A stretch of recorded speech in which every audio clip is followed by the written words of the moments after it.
Leviticus 13.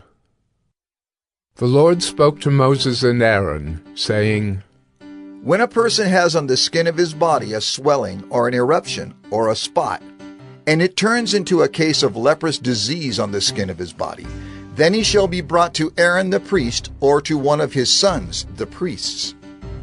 And the priest shall examine the diseased area on the skin of his body, and if the hair in the diseased area has turned white, and the disease appears to be deeper than the skin of his body, it is a case of leprous disease. When the priest has examined him, he shall pronounce him unclean. But if the spot is white in the skin of his body, and appears no deeper than the skin, and the hair in it has not turned white, the priest shall shut up the diseased person for 7 days. And the priest shall examine him on the 7th day. And if in his eyes the disease is checked, and the disease has not spread in the skin, then the priest shall shut him up for another 7 days. And the priest shall examine him again on the 7th day. And if the diseased area has faded, and the disease has not spread in the skin, then the priest shall pronounce him clean. It is only an eruption, and he shall wash his clothes and be clean. But if the eruption spreads in the skin, after he has shown himself to the priest for his cleansing, he shall appear again before the priest, and the priest shall look, and if the eruption has spread in the skin, then the priest shall pronounce him unclean. It is a leprous disease. When a man is afflicted with a leprous disease, he shall be brought to the priest, and the priest shall look. And if there is a white swelling in the skin that has turned the hair white, and there is raw flesh in the swelling, it is a chronic leprous disease in the skin of his body, and the priest shall pronounce him unclean. He shall not shut him up, for he is unclean. And if the leprous disease breaks out in the skin, so that the leprous disease covers all the skin of the diseased person from head to foot, so far as the priest can see, then the priest shall look. And if the leprous disease has covered all his body, he shall pronounce him clean of the disease. It has all turned white, and he is clean. But when raw flesh appears on him, he shall be unclean. And the priest shall examine the raw flesh and pronounce him unclean. Raw flesh is unclean, for it is a leprous disease. But if the raw flesh recovers and turns white again, then he shall come to the priest, and the priest shall examine him. And if the disease has turned white, then the priest shall pronounce the diseased person clean. He is clean. If there is in the skin of one's body a boil, and it heals, and in the place of the boil there comes a white swelling or a reddish-white spot, then it shall be shown to the priest, and the priest shall look.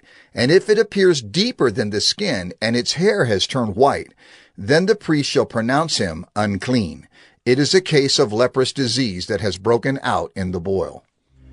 But if the priest examines it, and there is no white hair in it, and it is not deeper than the skin, but has faded, then the priest shall shut him up 7 days. And if it spreads in the skin, then the priest shall pronounce him unclean. It is a disease. But if the spot remains in one place and does not spread, it is the scar of the boil, and the priest shall pronounce him clean. Or when the body has a burn on its skin, and the raw flesh of the burn becomes a spot, reddish-white or white, the priest shall examine it. And if the hair in the spot has turned white, and it appears deeper than the skin, then it is a leprous disease. It has broken out in the burn, and the priest shall pronounce him unclean. It is a case of leprous disease.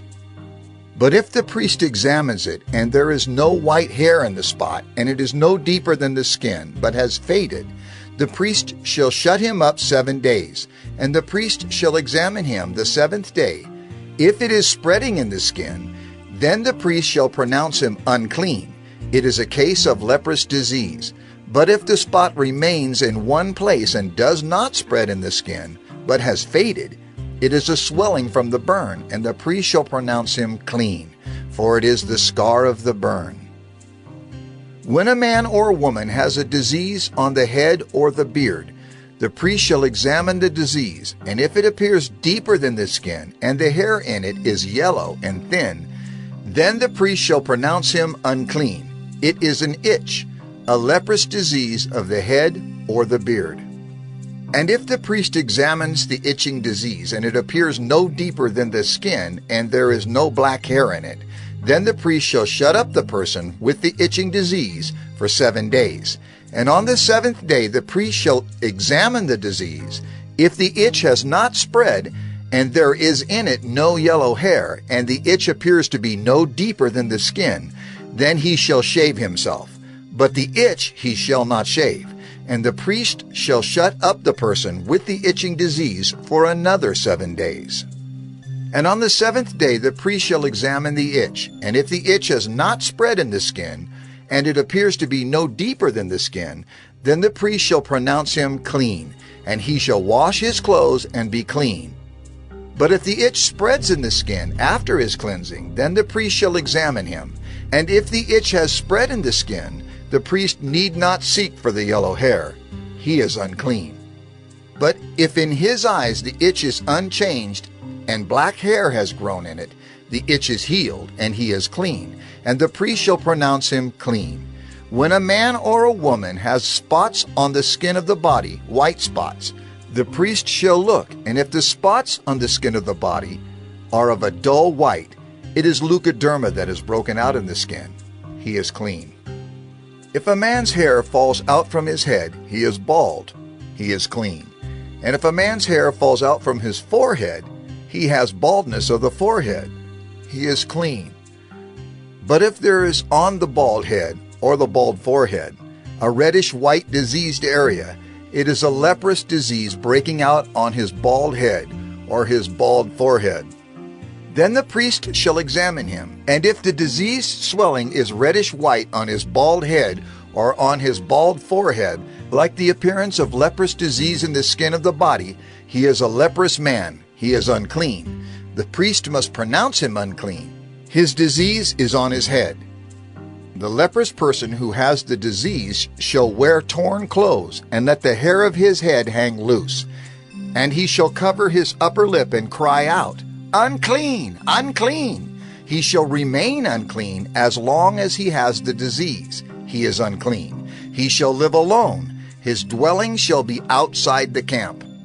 When there is a case of leprous disease in a garment, whether a woolen or a linen garment, in warp or woof of linen or wool, or in a skin, or in anything made of skin, if the disease is greenish or reddish in the garment, or in the skin, or in the warp or the woof, or in any article made of skin, it is a case of leprous disease, and it shall be shown to the priest. And the priest shall examine the disease, and shut up that which has the disease for 7 days. Then he shall examine the disease on the 7th day. If the disease has spread in the garment, in the warp or the woof, or in the skin, whatever be the use of the skin, the disease is a persistent leprous disease. It is unclean. And he shall burn the garment, or the warp, or the woof, the wool, or the linen, or any article made of skin that is diseased, for it is a persistent leprous disease. It shall be burned in the fire. And if the priest examines, and if the disease has not spread in the garment, in the warp, or the woof, or in any article made of skin, then the priest shall command that they wash the thing in which is the disease, and he shall shut it up for another 7 days. And the priest shall examine the diseased thing after it has been washed, and if the appearance of the diseased area has not changed, though the disease has not spread, it is unclean. You shall burn it in the fire, whether the rot is on the back or on the front. But if the priest examines, and if the diseased area has faded after it has been washed, he shall tear it out of the garment, or the skin, or the warp, or the woof. Then, if it appears again in the garment, in the warp, or the woof, or in any article made of skin, it is spreading. You shall burn with fire whatever has the disease. But the garment, or the warp, or the woof, or any article made of skin from which the disease departs, when you have washed it, shall then be washed a second time and be clean. This is the law for a case of leprous disease in a garment of wool or linen, either in the warp or the woof, or in any article made of skin, to determine whether it is clean or unclean. Leviticus 14. The Lord spoke to Moses, saying, This shall be the law of the leprous person for the day of his cleansing. He shall be brought to the priest, and the priest shall go out of the camp, and the priest shall look. Then, if the case of leprous disease is healed in the leprous person, the priest shall command them to take for him who is to be cleansed 2 live clean birds, and cedar wood, and scarlet yarn, and hyssop. And the priest shall command them to kill one of the birds in an earthenware vessel over fresh water. He shall take the live bird with the cedar wood, and the scarlet yarn, and the hyssop, and dip them and the live bird in the blood of the bird that was killed over the fresh water. And he shall sprinkle it 7 times on him who is to be cleansed of the leprous disease. Then he shall pronounce him clean, and shall let the living bird go into the open field. And he who is to be cleansed shall wash his clothes, and shave off all his hair, and bathe himself in water, and he shall be clean. And after that he may come into the camp, but live outside his tent 7 days. And on the 7th day he shall shave off all his hair from his head, his beard, and his eyebrows. He shall shave off all his hair, and then he shall wash his clothes, and bathe his body in water, and he shall be clean. And on the 8th day he shall take 2 male lambs without blemish, and 1 ewe lamb a year old without blemish, and a grain offering of 3/10 of an ephah of fine flour mixed with oil, and 1 log of oil. And the priest who cleanses him shall set the man who is to be cleansed and these things before the Lord at the entrance of the tent of meeting. And the priest shall take 1 of the male lambs and offer it for a guilt offering, along with the log of oil, and wave them for a wave offering before the Lord. And he shall kill the lamb in the place where they kill the sin offering and the burnt offering, in the place of the sanctuary. For the guilt offering, like the sin offering, belongs to the priest. It is most holy. The priest shall take some of the blood of the guilt offering, and the priest shall put it on the lobe of the right ear of him who is to be cleansed, and on the thumb of his right hand, and on the big toe of his right foot. Then the priest shall take some of the log of oil, and pour it into the palm of his own left hand, and dip his right finger in the oil that is in his left hand, and sprinkle some oil with his finger 7 times before the Lord. And some of the oil that remains in his hand the priest shall put on the lobe of the right ear of him who is to be cleansed, and on the thumb of his right hand, and on the big toe of his right foot, on top of the blood of the guilt offering. And the rest of the oil that is in the priest's hand he shall put on the head of him who is to be cleansed. Then the priest shall make atonement for him before the Lord. The priest shall offer the sin offering to make atonement for him who is to be cleansed from his uncleanness, and afterward he shall kill the burnt offering, and the priest shall offer the burnt offering and the grain offering on the altar. Thus the priest shall make atonement for him, and he shall be clean. But if he is poor and cannot afford so much, then he shall take 1 male lamb for a guilt offering to be waved, to make atonement for him, and 1/10 of an ephah of fine flour mixed with oil for a grain offering, and a log of oil. Also 2 turtle doves or 2 pigeons, whichever he can afford. The one shall be a sin offering, and the other a burnt offering. And on the 8th day he shall bring them for his cleansing to the priest, to the entrance of the tent of meeting, before the Lord. And the priest shall take the lamb of the guilt offering and the log of oil, and the priest shall wave them for a wave offering before the Lord.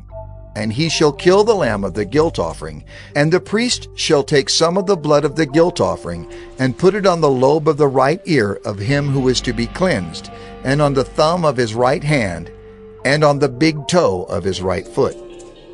And the priest shall pour some of the oil into the palm of his own left hand, and shall sprinkle with his right finger some of the oil that is in his left hand 7 times before the Lord. And the priest shall put some of the oil that is in his hand on the lobe of the right ear of him who is to be cleansed, and on the thumb of his right hand, and on the big toe of his right foot, in the place where the blood of the guilt offering was put. And the rest of the oil that is in the priest's hand he shall put on the head of him who is to be cleansed, to make atonement for him before the Lord. And he shall offer of the turtle doves or pigeons, whichever he can afford, one for a sin offering and the other for a burnt offering, along with a grain offering. And the priest shall make atonement before the Lord for him who is being cleansed.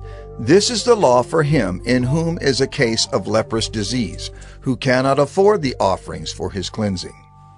The Lord spoke to Moses and Aaron, saying, When you come into the land of Canaan, which I give you for a possession, and I put a case of leprous disease in a house in the land of your possession, then he who owns the house shall come and tell the priest. There seems to me to be some case of disease in my house. Then the priest shall command that they empty the house before the priest goes to examine the disease, lest all that is in the house be declared unclean. And afterward the priest shall go in to see the house, and he shall examine the disease. And if the disease is in the walls of the house with greenish or reddish spots, and if it appears to be deeper than the surface, then the priest shall go out of the house to the door of the house, and shut up the house 7 days. And the priest shall come again on the 7th day, and look. If the disease has spread in the walls of the house, then the priest shall command that they take out the stones in which is the disease, and throw them into an unclean place outside the city. And he shall have the inside of the house scraped all around, and the plaster that they scrape off they shall pour out in an unclean place outside the city. Then they shall take other stones and put them in the place of those stones, and he shall take other plaster and plaster the house. If the disease breaks out again in the house, after he has taken out the stones and scraped the house and plastered it, then the priest shall go and look, and if the disease has spread in the house, it is a persistent leprous disease in the house, it is unclean. And he shall break down the house, its stones and timber, and all the plaster of the house, and he shall carry them out of the city to an unclean place. Moreover, whoever enters the house while it is shut up shall be unclean until the evening. And whoever sleeps in the house shall wash his clothes, and whoever eats in the house shall wash his clothes. But if the priest comes and looks, and if the disease has not spread in the house after the house was plastered, then the priest shall pronounce the house clean, for the disease is healed. And for the cleansing of the house he shall take 2 small birds with cedar wood and scarlet yarn and hyssop, and shall kill one of the birds in an earthenware vessel over fresh water, and shall take the cedar wood and the hyssop and the scarlet yarn, along with the live bird, and dip them in the blood of the bird that was killed, and in the fresh water, and sprinkle the house 7 times. Thus he shall cleanse the house with the blood of the bird, and with the fresh water, and with the live bird, and with the cedar wood, and hyssop, and scarlet yarn. And he shall let the live bird go out of the city into the open country. So he shall make atonement for the house, and it shall be clean. This is the law for any case of leprous disease, for an itch, for leprous disease in a garment or in a house, and for a swelling or an eruption or a spot, to show when it is unclean and when it is clean. This is the law for leprous disease.